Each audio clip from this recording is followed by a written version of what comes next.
during the rest of the conference, but a topic that will be talked about by Kristian Bjørnskov Thormann, Confederation of Danish Employees Advisor. It's a topical issue for all employers and employees. It's AI in the workplace, challenges and opportunities. Well, thank you very much for the word. I hope you can see me and hear me just fine. I'm also trying to share some slides. Indeed, thanks very much to the organizers for the invitation. Thanks to the Employers Confederation of Latvia for the invitation. I'm very glad to be here. I'm sorry I couldn't be with you in Riga today, but hopefully I'll get the opportunity another time.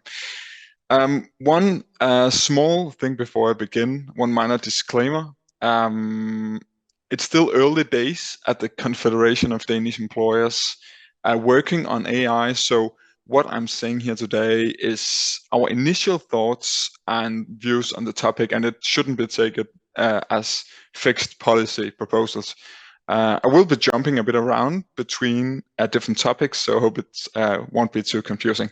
Afterwards, if you have any questions or comments, please reach out to me via email or elsewise.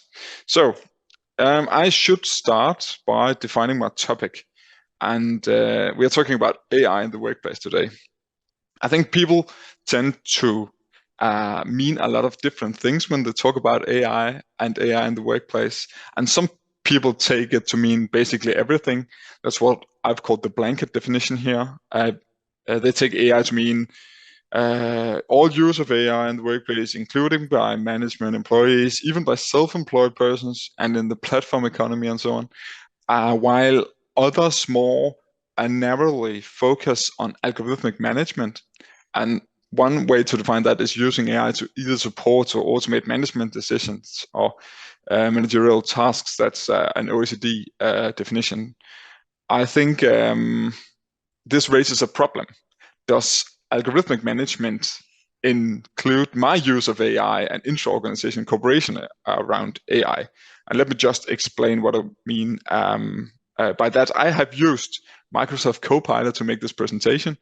So if it seems a bit generic, maybe that's why. But and I have guidelines from my organization on how I can use AI. Is that part of algorithmic management, or does algorithmic management focus solely on what management is doing? I think that's a valid question, and I will return to that later in this presentation. All right. I'm usually working out of Brussels, and when you move around Brussels and you talk to certain NGOs and left-wing parliamentarians or trade unions, you get the picture that AI is a regulatory Wild West, meaning that basically anything is allowed and that employers and companies can use AI without any restrictions or without any requirements at all. And I would like here today to change that narrative a bit.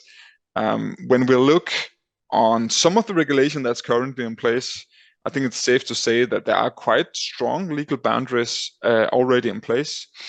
I'm not gonna go through all of these in the interest of time, and sorry for the terrible slide.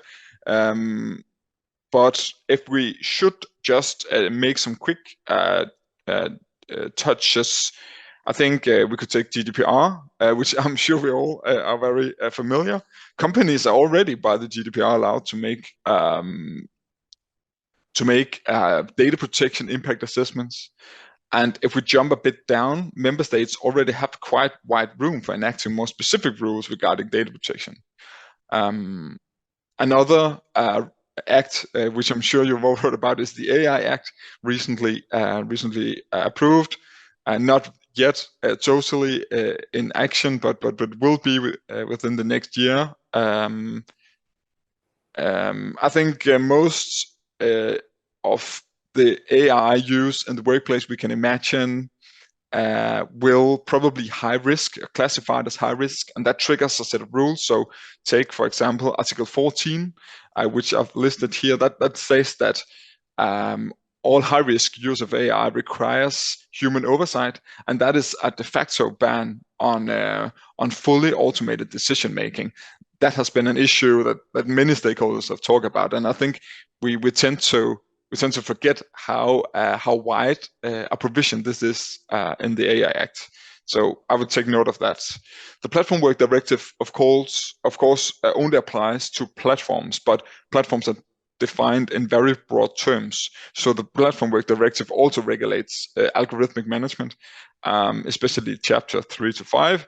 And lastly, I think broadly overlooked, we have the directives on information and consultation, both the national one and the international one. And I think for any major company using AI, you should pay attention to that as well. So to me, I think this area isn't unregulated at all. Quite the opposite, actually. I think many of the rules I've just described, they're still very new and they're still being implemented. So I think we should allow them time to fall in place and start working. This will take sometimes at least as these things normally do, but I think there's a lot of potential in the rule set that's already there. Okay, so moving to something different, I would like to talk about social dialogue and consultation. So one of the most important facts about AI in the labor market is also one of the most widely disregarded. Social dialogue and cooperation in organizations around the use of AI is absolutely essential to make it work properly. And here I have a graph by the OECD. The OECD, in their 2022 AI in the labor market survey, they show how employees who who perceive themselves to be consulted on use of AI,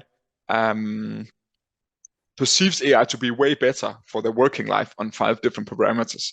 And these results are consistent across different sectors here. To your left, finance and insurance services, and to your right, manufacturing. Employees who feel consulted, that's the blue dots, the top dots, rank the AI use way better than employees who don't feel consulted, and that would be the red dots. And this goes for work performance, it goes for mental health, perceived fairness and management, and etc. So simply put, if you as an employer wants AI to work, you need employee consultation, you need to get employees on board, and you need to have dialogue and a debate about how to use AI. Another important issue of AI in the labor market is biases, and that's something you probably all heard about. Some of you may have heard the example of Amazon in the US. They have a recruitment AI application that penalized women indirectly by deducting points for an application if an applicant had went to a women's college, for example, or had chaired the female debate team. I think this this tool or this application is now scrapped by Amazon. So I think they use different ones now, hopefully better ones. I'm not going to dig into the mechanism. It's a long discussion, but I think the point I want to make here is it is misguided to use biases as an argument against the use of AI in the workplace. So biases reflect injustices in the world, but it's not. I mean, the biases aren't always creating the injustices. They are more often than not just replicating them, representing them. And I think one of the main points here is that AI can bring discrimination into the light. We would never have heard about the Amazon bias in their application had it been for AI, because AI quantify quantify biases and bring them out into the light. And finally, I ask you rhetorically if it's easier to learn AI applications not to discriminate, or people not to discriminate. I'm not an expert, but I think that should be something to be considered going forward. Okay, so just moving up a bit in a helicopter perspective, I just want to touch upon some pillars in responsible AI use in the labor market, and that there's a lot of good work out there. Here, I again recommend work done by the OECD, but many others have similar, quite good examples and points. Some things I want to highlight: the concept human-centered AI takes into account how people interact with AI systems instead of just looking on how the AI systems work in isolation. I think this is coming back to social dialogue, which I've just touched upon. I think that's essential. It's essential to look at the interplay between people and AI systems. On the human in the loop or human in control principles, something you've probably also touched upon if you follow this agenda. I think these are essential. It's already provided for to some degree at the AI Act, but I think that's key as well. I've already talked about bias prevention. I think AI should be used to prevent biases. Also already mentioned social dialogue. Something new here, data ownership structures. I think right now most of the data used by AIs are owned by the company. But I think if you want good cooperation and if you want a healthy dialogue around the use of AI, you need to, as an employer, as an organization, you need to have some work done on your data ownership structures. You need to perhaps make a more fluid, a more social model of data ownership, because if employers own all the data and the employees don't have access to it at all, that could be an issue in terms of cooperation. So I think that's something to look at. Finally, management accountability is a given. It's not that companies can't, say it's not our fault. It was the AO system which did it. That's not going to fly. So of course, management accountability is a given. This is just to say that looking forward, I think we'll get some new initiatives on algorithmic management. The Jobs Commissioner, Nicholas Schmidt, has already alluded to that.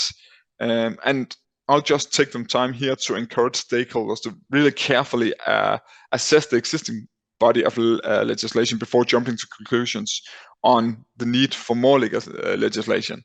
As I've shown previously, I think that there's a lot of legislation already in place, which really isn't up to speed, which really isn't in full effect yet. Okay, rounding up, this is the short-term common agenda in my view, and I've written common here because it's for all stakeholders. It's for governments, organizations, trade unions. Everybody really have to chip in here. I think I'm not going to go through all of them, but I think I will just mention the first point. There is a really extensive existing regulatory framework, and I think it's not clear that it's manageable for SMEs. I think if you take the GDPR AI Act and put all the regulation in together, you would look at least 5,000 pages of regulation. And I think implementation guidance and rather than legislation should be our focus now. We need to make sure that AI isn't only accessible to major companies, but also to small and medium-sized ones. I think AI could play a major role in the competitiveness slack in the European Union we're currently witnessing. We are falling behind China and the US. And I think AI has an important role to play here. But I'm sure we can have a long talk about that. Lastly, just get in touch if you have any questions or comments. I invite the organizers to share the slides, so you have my contact details there. And finally, I've put in some further reading. That's all from my side. Thank you very much for inviting me. I'm really pleased to be talking here today with you. Thank you.